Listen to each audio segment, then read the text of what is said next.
ចាប់ផ្ដើមភាគទី12ឡើងយើងឃើញថាចៃរ៉ូបានឈ្នះជ័យលាភីលេខ1 MC បានប្រកាសនិយាយថាចៃរ៉ូនឹងទទួលបាន$10000ការបន្ថែមចំនួនពេល1ម៉ោងនិង100បន្ទុករីឯអ្នកលេខ2គឺ Sandman លេខ3គឺ Diego Brando លេខ4គឺ Poco ឯលេខ5គឺ Johnny ដែលមើលទៅពួកគេហើយនឹងសេះគឺមើលទៅដូចជាអស់កម្លាំងខ្លាំងមែនទែនហើយ MC ក៏បាននិយាយថាឲ្យពួកគេនឹងរងចាំអ្នកគួតពីក្រោយទៀតឲ្យមកសិនចាំសម្រាប់ទាំងអស់គ្នាឯ Pogo វិញគាត់ភ័យថាមិនបានគាត់នៅជាប់លេខច្រើនម៉េះគេគាត់ជាបរិសុទ្ធសំណាងហើយរីឯ Diego វិញគឺខឹងខ្លាំងមែនទែនដោយសារតែខ្លួនគាត់នឹងគឺមិនបានលេខ1ហើយ Cashier នឹងគាត់ក៏បានបម្រើអាហារទៅដល់អ្នកប៉ុណ្ណឹងដែរតែអ្នកដែលមកញ៉ាំគឺមានតែ Sandman ដែលថាគាត់ហត់ជាងគេឯ Sandman វិញគាត់ទៅលើថាម្ហូប free គឺញាត់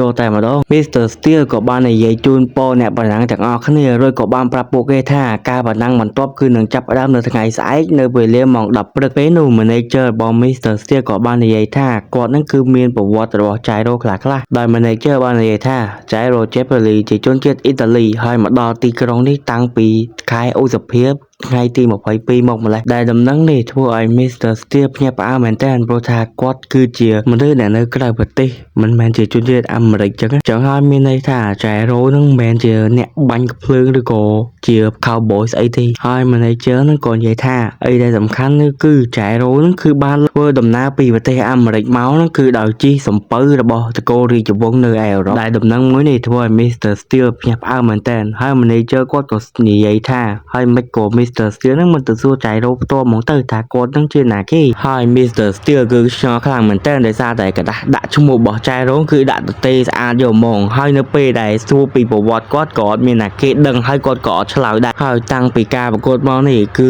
គ្មានណាគេដឹងទេថា Jairo មកពីណាអីមកពីណីចឹងហើយ Mr. Steel ក៏ប្រាប់ Manager គាត់ថាឲ្យទៅរកប្រវត្តិនិងព័ត៌មានទាំងអស់របស់ Jairo មកស្របនឹងពេលនោះ MC បានប្រកាសថាលទ្ធផលនិងចំនួនតួលេខរបស់អ្នកឈ្នះគឺបានដាក់តាំងហើយអ្នកទាំងអស់គ្នាអាចចូលមកមើលបាន MC បាននិយាយថា Jairo គឺបានលេខ1ពិតមែនប៉ុន្តែ Jairo គឺត្រូវតែផាពិន័យចឹងហើយគាត់នឹងត្រូវដកបន្ទុកហើយនៅចុះដល់លេខ20ជាងទៀតចឹងហើយតារាងលេខអ្នកលេខ2លេខ3នឹងឡើងមកវិញចឹងហើយមានតែ Jairo ទេដែលធ្លាក់ចុះក្រោមដែលចុះនេះពិតជាភ្ញាក់ផ្អើលមែនតើហើយ Jairo វិញគឺគាត់ស្ងាត់មកឈឹងតែម្ដងហើយ MC បានប្រកាសថាយោងទៅតាមលេខរៀងរបស់ការប្រណាំងគឺ Sandman ជាអ្នកលេខ1ជាអ្នកឈ្នះនៃ stake ទី1នោះគឺ Sandman នឹងឯង Diego វិញគឺរៀងសប្បាយចិត្តដោយសារតែបានលេខ2រីឯ Poco វិញគឺគាត់រៀងសប្បាយចិត្តដោយសារតែគាត់ប្រណាំងឈ្នះ Jairo ហើយបានលេខម៉ាលេខដូចគាត់ខ្វល់ទេសំខាន់ឈ្នះ Jairo តែប៉ុណ្្នឹងហើយដោយសារតែការតម្លាក់លើ Jairo នឹងហើយធ្វើឲ្យបរិះម្នាក់ឈ្មោះថា Mountain Tim បានយកលេខ4ដាច់បាត់លេខនេះខ្ញុំហៅថាអ្នកសំខាន់ទេ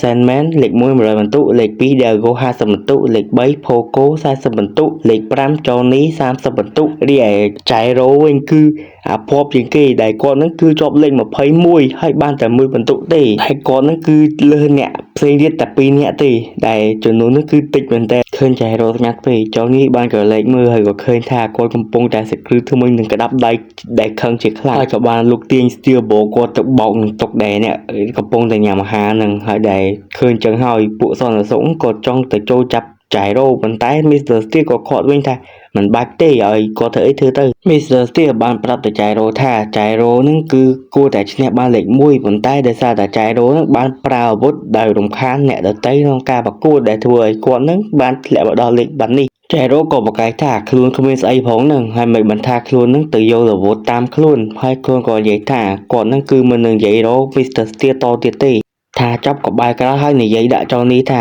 តោះទៅជប់យើងកន្លែងផ្សេងវិញ Manager បានរំលឹកគាត់ថាហាលោកមិនក៏មិនទៅសួរគាត់ថាគាត់ជាណាគេហើយមកទៅមែនថាអ្វីជប់សិនណាអូនដែលគាត់គ្រាន់តែយាដៃរហៅJairoស្រាប់តែអាដបឆ្នុកដែលជាប់នឹងស្រាស្រាប់តែបាញ់ចេញមកផ្ទុះដូចស្អីយ៉ាងដែលខ្ទៀតត្រូវអ្នកដតីទៀតជាច្រើនអ្នកមានអាឆ្នុកស្រាមួយវាទៅបុកនឹងធុងទឹកដែលធ្វើឲ្យវាខ្ទៀតបាញ់ទឹកចេញសាច់ចំអ្នកខគ្នានៅគ្រប់នឹងគ្រប់គ្នាJairoបាននិយាយថាខ្លួននឹងគឺមានអារម្មណ៍ល្អជាងមុនហើយក៏បានសួរ Johnny ថាចង់ទៅមួយគាត់នៅឯ stake បន្ទាប់បាត់ដែល Johnny ក៏ដឹងទៅព្រមព្រោះគាត់ចង់ដឹងពីអា Swin នឹងចង់អីហើយ Jairo ក៏និយាយថាឥឡូវនេះមេរៀនទី2របស់ឯងនោះគឺការហាត់សាច់ដុំជុំហើយអាមួយនេះបរៀនអីអញពីកាមិនក៏អញដឹងអីសោះចឹងJairo បានប្រាប់ទៅ Johnny ថាឲ្យគាត់នឹងទៅច្បាច់កដៃគាត់ឲ្យខ្លាំងទៅដែលធ្វើឲ្យដៃសាច់របស់គាត់នឹងគឺដឹងថាវាបត់បែនមិន ហើយគាត់ក៏បាននិយាយថា Steel Ball ហ្នឹងគឺវានឹងមិនឲ្យគាត់ធ្វើទេគឺវាបានតែស្បែកអីចឹងបានន័យថា Steel Ball ហ្នឹងគឺវាបានតែគ្រប់គ្រងនៅលើស្បែកទេវាបានដល់សាច់របស់ Johnny ទេហើយចែរ៉ូក៏សួរ Johnny ថាចង់ប៉ះបាល់នឹងលេងទៀតអត់ហើយក៏បានហុចបាល់ហ្នឹងទៅឲ្យ Johnny ហើយ Johnny កំពុងតែមើលវាស្រាប់តែវល់ចូលដៃគាត់ធ្លាក់ទៅលើក្នុងសេះបាត់ហើយគាត់ក៏ប្រាប់ថានេះហើយជារបៀបដែលឯងអាចចុះទៅលើសេះបានវាមើលទៅប្រហែលជាពិបាកតែមិនអីទេរៀបចំឲ្យបានឲ្យលឿនឡើងមកហើយចេញដំណើរទាំងអស់គ្នាតែហ្មងទៅមិនបាច់នៅចាំគេទេកាត់មក Mr. Steel និងប្រពន្ធគាត់វិញដែលកំពុងតែជិះតែអមដំណើរមួយពួកប៉ូលីសផ្សេងទៀតដែលពួកប៉ូលីសក៏បាននិយាយថានៅពេលដែលជិះតាមនឹងភាគច្រើនគឺបានឃើញសាកសពឃើញអីច្រើនមែនទែនហើយ Mr. Steel ឮចឹងក៏ឆ្ងល់មែនតើវាមិនដែរឮមានសាកសពមានអីណាហើយប៉ូលីសក៏និយាយថាហ្នឹងហើយជាមូលហេតុដែលខ្ញុំមិនចង់ឲ្យអ្នកស្រីមកជិះតាមហ្នឹងតែ Mr. Steel ក៏និយាយថាមិនអីទេយើងមានសេះដែលអាចរត់បានដល់90គីឡូម៉ែត្រទៅមិនអីប៉ុណ្ណឹងរឿងប៉ុណ្ណឹងដល់កន្លែងសូមកាត់អ្នកទាំងអស់គ្នាបន្តិចLucy Steel នេះយើងអត់ដឹងទេថាគាត់នឹងពិតជាប្រពន្ធ Mr. Steel មែនឬក៏ជាយាយជាមីងអីយើងអត់ដឹងដែរព្រោះថារឿងគេអត់ទាន់ប្រាប់ចឹងហើយកុំឲ្យ spoil យើងក៏ថាប្រពន្ធសិនទៅព្រោះព័ត៌មានចាមរាននិយាយថាគាត់ជាប្រពន្ធ Mr. Steel អូខេដោយពួកប៉ូលីសនិយាយថាគាត់នឹងគួរតែមើលភ្លើងខ្លួនឯងដោយសារតែវាគឺគ្រោះថ្នាក់ខ្លាំងមែនតើហើយក៏ឆ្លៀតសួរគាត់ថាតើពួកអ្នកដែលចុះឈ្មោះមានដឹងថាភ្លើងវាគ្រោះថ្នាក់ប៉ុណ្ណាគាត់កំពុងធ្វើដំណើរនៅសត្វតែឃើញអីមួយđangចម្លែកដែលវាហ្នឹងគឺជាសាកសពដូចជាទាហានអីមកដែលជាឃើញមានកាភ្លើងហើយពួកវាហ្នឹងគឺត្រូវបានទាញបដាច់មកដូចពវៀនតិចតសៃបន្តិចមិនទេដែលមើលទៅគួរឲ្យញើសមែនតើ Mr. Steel ក៏ស្រែកដល់ភ័យខ្លាំងថាអា3នាក់ណាគេហើយនេះគឺជាស្អីគេហើយក៏បានស្រែកគេថាឲ្យយកប្រពន្ធគាត់នឹងទៅកន្លែងធ្វើការគាត់វិញទៅកុំឲ្យទុកនេះនឹងហើយ Mr. Steel ក៏ឆ្ងល់ដែរមិនបានពួកនឹងងាប់អញ្ចឹងហើយប៉ូលីសក៏និយាយថាតាមការរាយការណ៍គឺដឹងថាបរិះពួកនឹងគឺជិះសេះហើយសេះរបស់ពួកនឹងគឺបានរត់ចោលអត់ហើយបើន័យថាពួកនឹងគឺជាអ្នកដែលចូលមកប្រកួតប្រឡង Steel Ball Run Race របស់ Mr. Steel នឹងឯងពួកគេបាននិយាយថាមានមនុស្សជាង 2-3000 នាក់ឯនោះដែលជិះកាត់នឹងហើយជិះបានចម្ងាយឡើង 7-8000 ម៉ែត្រតែបើជាអត់មានគេឃើញហេតុការណ៍នឹងសោះលោកប៉ូលីសបាននិយាយថាបើសិនជាវាជាសត្វឧទាហរណ៍បើសិនជាសត្វថ្មាវាអាចទាញសរីរាង្គរបស់មនុស្សលើសពី3សេខិនពីលើដីមកទេចឹងហើយការដែលទាញពវៀនមនុស្សមកច្រើនបែបនេះច្បាស់ណាស់វាគឺជាឃាតកម្មហើយ Mr. Steel ក៏ឆ្ងល់ដែរមិនបានវាមានរឿងហ្នឹងហើយប៉ូលីសក៏មិនដឹងដែរថាពួកហ្នឹងធ្វើមិនបានដល់ថ្នាក់ហ្នឹងហើយប៉ូលីសក៏បញ្ជាក់ទៀតថានៅពេលដែលរកឃើញពួកហ្នឹងគឺគ្មានឃើញដានគ្មានឃើញអីទេហើយពេលដែលចំនួនអ្នកប្រណាំងកំពុងតែប្រណាំងក៏គ្មានណាគេសារភាពហើយក៏បាននិយាយថាបានឃើញហេតុការណ៍អស់នេះដែរ Mr. Steel ក៏និយាយការពារទៅអ្នកប្រណាំងរបស់ខ្លួនថាហេហើយមាននិយាយភ្លើហើយគិតមិនបានថាអ្នកប្រណាំងអញហ្នឹងអ្នកធ្វើរឿងហ្នឹងហើយគាត់ហ្នឹងក៏បាននិយាយតទៀតថាគ្រាន់តែមើលផតាងក៏ដឹងដែរថាវាគឺ clear អស់ហើយគ្មានអីទេប៉ូលីសក៏បាននិយាយថាជនសង្ស័យគឺជាអ្នកចូលរួមក្នុងការប្រកួតអាចដែរដែលពួកគេនឹងគឺខំប្រឹងវាយយកអាហារ10លាននឹងដែលអត់ខ្វល់ពីជីវិតអ្នកដទៃទេ